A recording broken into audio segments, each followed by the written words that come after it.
안녕하세요. 김상철 목사입니다. 오늘은 사도행전 3장 6절 말씀을 통해 치유는 관계의 회복이라는 제목으로 새벽 묵상을 나누도록 하겠습니다. 제가 읽겠습니다. 베드로가 이르되 은과 금은 내게 없거니와 내게 있는 이것을 내게 주노니 나사렛 예수 그리스도 이름으로 일어나 걸으라 하고. 사도행전 3장은 초대교회 사역의 초기에 성령의 능력으로 이루어지는 놀라운 사건들을 기록하고 있습니다. 그리고 오늘 본문은 베드로와 요한이 기도 시간에 성전으로 가던 중에 나면서부터 걷지 못했던 사람을 만나게 되는 장면입니다. 그는 다른 사람들에게 은과 금을 구하며 생계를 이어가고 있었지만 베드로는 그 사람에게 이렇게 말합니다. 은과 금은 내게 없거니와 내게 있는 것을 내게 주노니 나사렛 예수 그리스도 이름으로 일어나 걸으라. 이러한 베드로와 요한의 모습을 우리가 보면서 우리가 진정으로 삶에서 필요한 것이 무엇인지, 그리고 우리가 다른 사람들에게 줄 수 있는 것이 무엇인지 생각하게 합니다. 우선 나면서부터 걷지 못한 사람은 평생 성전 문 앞에 앉아 사람들에게 도움을 요청하는 삶이었음을 알게 됩니다. 그때 많은 사람들에게 계속 그는 은과 금을 구했죠. 그런데 그가 진정으로 필요했던 것은 은과 금보다 육체적인 치유와 더불어서 영혼의 회복이었습니다. 우리가 너무 힘들게 되면 나중에는 내가 어떻게 해야 될지를 알지 못하는 상황까지 이르게 됩니다. 정확히 기억은 안 나는데 기네스북에는 잠을 자지 않는 사람이 얼마 동안이나 잠을 못 자는가에 대한 옛날에는 기록이 있었답니다. 요즘은 없대요. 그 이유가 뭐냐면 어떤 청소년이 한 10일가량을 잠을 안 잤다고 그럽니다. 그런데 마지막쯤 되어 가니까요, 이 사람이 10일 만에 자신이 잠을 안 자는 걸 포기한 게 아니라 잠을 자야 되는지 잠을 자지 말아야 되는지 이 분간까지도 할 수 없는 완전히 사람이 죽어가고 있었답니다. 그래서 기네스북 담당자가 이제는 그것을 그만하라고 금지시켰다고 합니다. 무슨 말입니까? 완전히 자기를 판단할 수 없는 상황까지도 인간들이 갈 수 있다는 겁니다. 이 안전뱅이는 어쩌면 은과 금을 구하고 있었지만 진정으로 자기에게 필요한 것이 무엇인지 알았는데 너무나 무너져 있는 현실 속에 놓여 있다 보니까 진짜 자기가 필요한지를 모르고 있을 수도 있습니다. 우리는 그렇게 살아가는 사람들을 가끔 만날 수 있거든요. 자, 이처럼 이러한 상황에서 베드로와 요한은 그가 구하는 것과는 다른 것을 주었습니다. 그것은 단순히 하루하루를 살아가는 은과 금이 아니었고 완전히 변화되는 예수 그리스도의 능력을 선물했던 것입니다.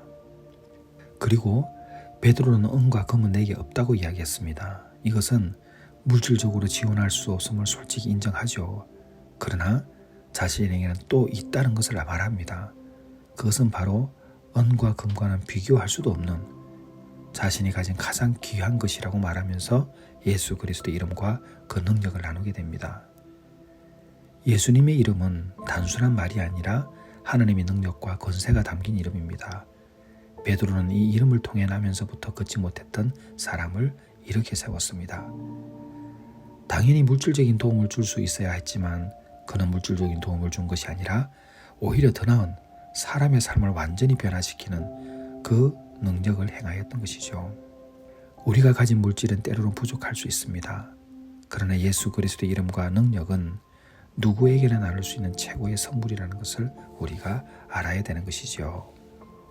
그리고 나면서부터 걷지 못했던 사람은 베드로의 말을 따라 예수님의 이름으로 일어나 걷게 되었습니다.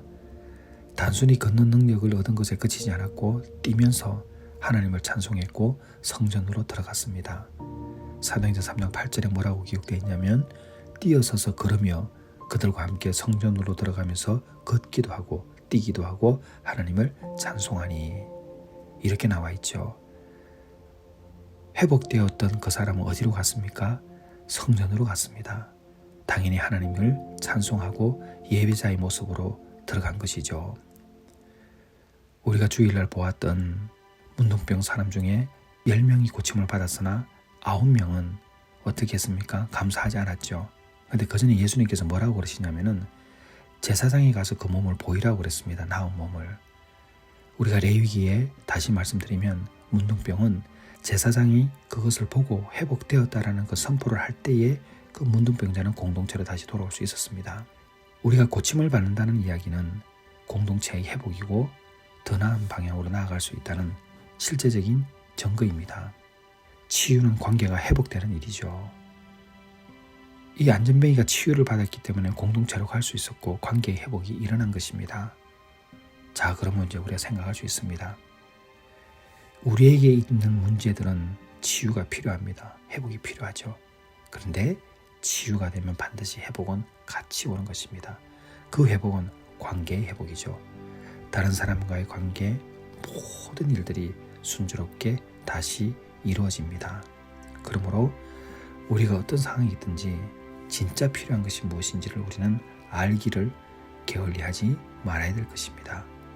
오늘 안전뱅이에게 주었던 은과 금이 아닌 예수 그리스도의 이름은 어떤 것으로도 바꿀 수 없는 위대한 선물이었습니다. 기도하겠습니다. 하나님 아버지, 은과 금이 없는 그 베드로가 자신이 가진 것을 주었습니다. 그것은 바로 나사렛 예수 그리스도의 이름이었습니다. 우리가 비록 은과 금이 없지만 예수 그리스도 이름을 가지고 있다는 것을 기억하며 이 세상 살아가게 하여 주시옵소서. 예수님의 이름으로 기도드렸사옵나이다. 아멘.